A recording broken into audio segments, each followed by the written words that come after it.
On the night of August 28, oil refineries in the Krasnodar and Samara regions of Russia were attacked by drones. As a result of the strikes by Ukrainian kamikaze drones on the Afipsk oil refinery in the Krasnodar region and the Novokuybyshevsk oil refinery in the Samara region, explosions and fires occurred at both facilities. There were no reports of casualties. The commander of the Ukrainian unmanned aerial systems forces, Robert Madyar Brovdi, confirmed the strikes and noted that as a result of the strikes on this force, fuel production in Russia decreased by 4.7%.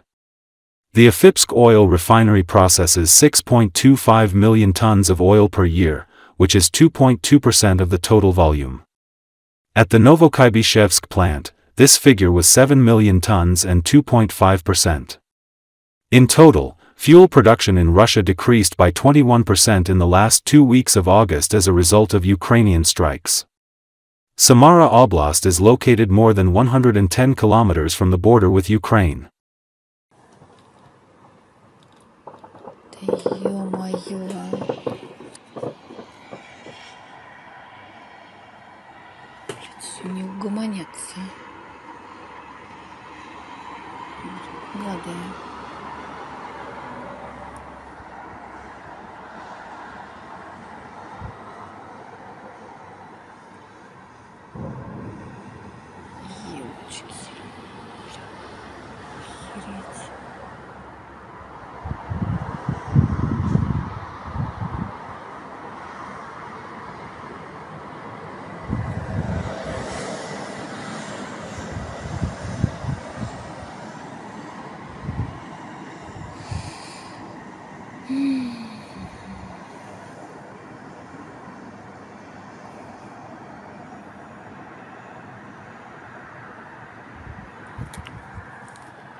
Что творится?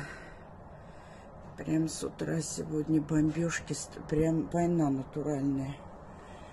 Он попало все-таки куда-то, он такой дымище по нефтеперерабатывающим. Это ужас и шум такой.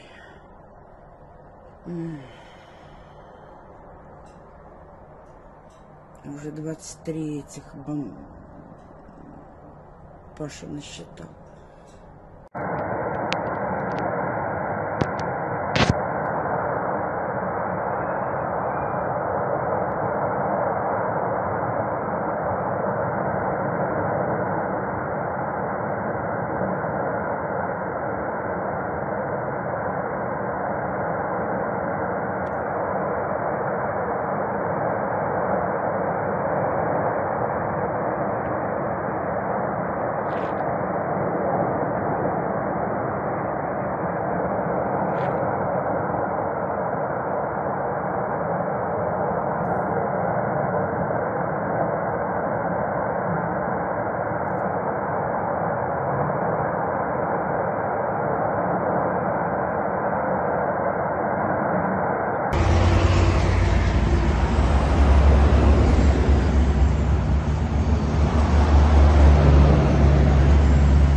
Попал? Угу. Попал. Не избили. Что ж такое, а? Не избили? Все прям попали практически.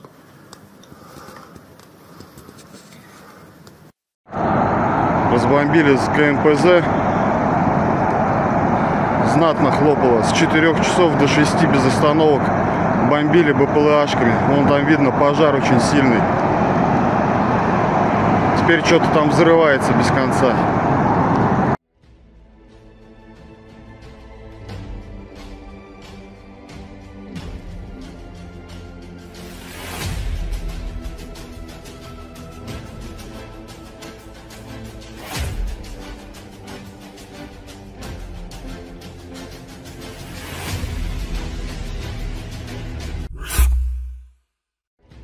After almost 4 years of full-scale war, Russia has found itself in a situation that its own propaganda calls a trap.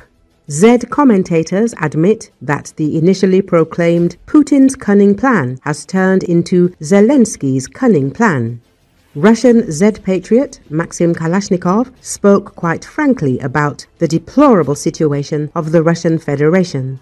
He stated that Ukraine will not give up the remnants of its Donetsk region to Russia. And this is a network of fortified cities, the capture of which the Russian army will spend many years and a huge number of lives of its soldiers.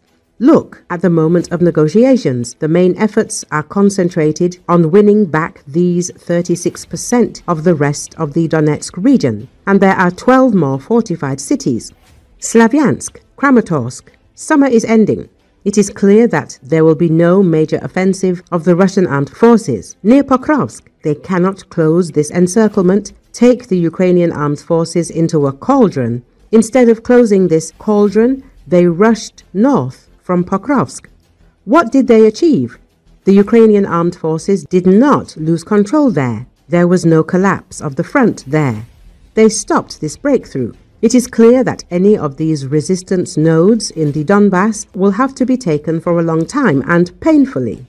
The battles for Pokrovsk lasted for more than a year and are still going on. There is still butting for Volchansk, and there are terrible losses there, Kalashnikov complained. He came to the conclusion that with this war, Russia had fallen into a trap. The situation is developing in a very unpleasant way for us. This is Zelensky's cunning plan. Now we see the clearly outlined plan of this KVN player.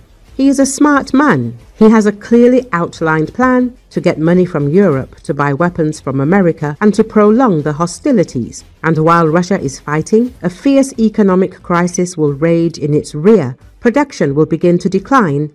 Enterprises will close. Cities and regions will be ruined. Masses of unemployment. A crisis of non-payments. Non-payment of taxes to the treasury.